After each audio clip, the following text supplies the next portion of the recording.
On April 11, 1936, in the small town of White Plains, New York, Edna and Philip Malone gave birth to their third son, Phil. Some of Phil's favorite memories as a child were during his summer trips to Canada with his family. He would spend day after day swimming in the lake with his friends and his brothers.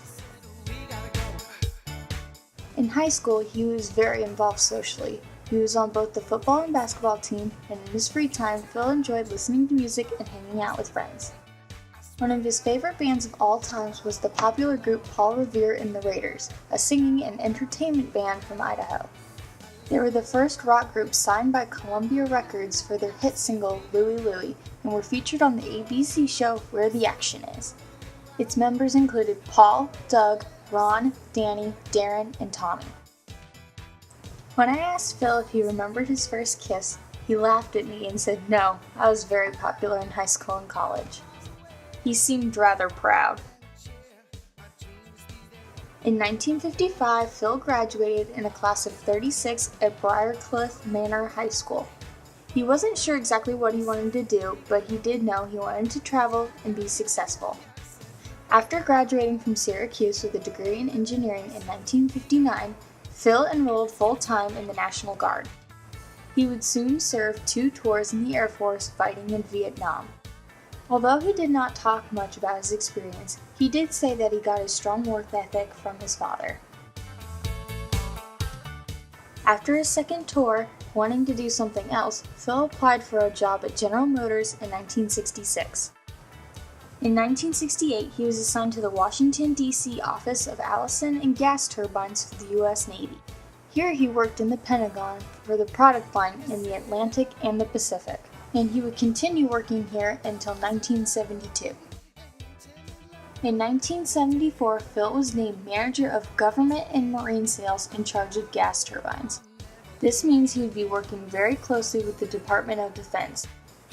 A turbine is a large engine that was first developed in 1974 by Kawasaki to burn fuel into usable energy for large machines such as speed trains, helicopters, and defense boats. Phil says the proudest moment in his life was when he sold the first multi-million-dollar Kawasaki gas turbine to Canada to be used on a giant yacht. He says he feels he did his part in helping spread technology to better help the world.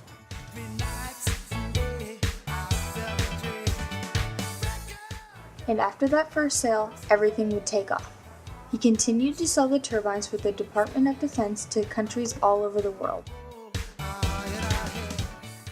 By 1985, Kawasaki, with the help of Phil, would sell its 1,000th set. Also during Phil's career, his company would make an agreement with Rolls-Royce, which was more than entertaining, he says. The biggest benefit to Phil's job was the fact he got to fuel his love for travel.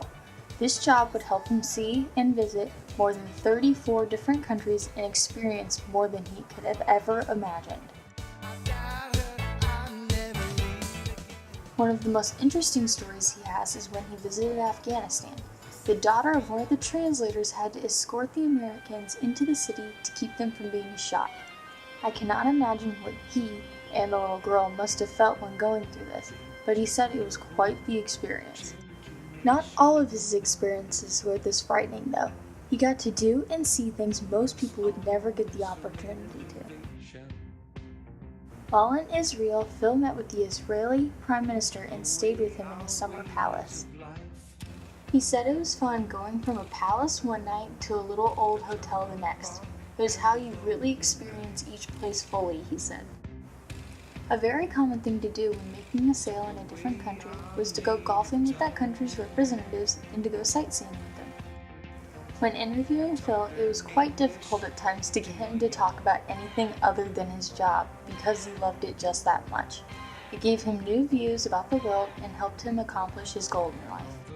One of his favorite things besides sightseeing, he said, was seeing how hard the youth work in other countries at such a young age. To back up a little, in 1974 when Phil was a position manager, he packed him and his 3 kids, Jim, Chantal, and Michelle up and moved them to Carmel, Indiana. He chose Carmel because he heard about the strongly recommended schooling and wanted the best and challenging experiences for all of his kids. He remembers Carmel being a small town of only about 6,500 people, and Joe O'Malley's being the only grocery store around. He can hardly believe the growth of the city over the years, but definitely not the success. Jim later graduated from Carmel and went to Indiana University. Chantal attended Brebeuf for her junior and senior year, and Michelle graduated from Carmel and went on to join a band that would later travel with the Beach Boys. In 1992, Phil retired from his job, remarried, and moved to a very small town that lies on the Indiana-Michigan border called Howe, with his wife Marge and his new stepson Doug. Since Phil grew up in such a small town, Howe did not seem that far away from home. Phil loves his life there, and I preferably enjoy it as well, seeing as where my lake cottage is. Now, in his free time, Phil loves to read and help out with the youth program in the town. He wishes to be remembered as a guide for the kids towards a better future. Phil wishes me to share with you 2 pieces of advice. One is to get a college degree, because in this world you won't go far without it. And 2 is to live life to the fullest, which he is proud to say that he has done. I can't thank Phil enough for helping me fight through this project and for being such a good and amazing role model. In case you're wondering, that's something that looks like Doug.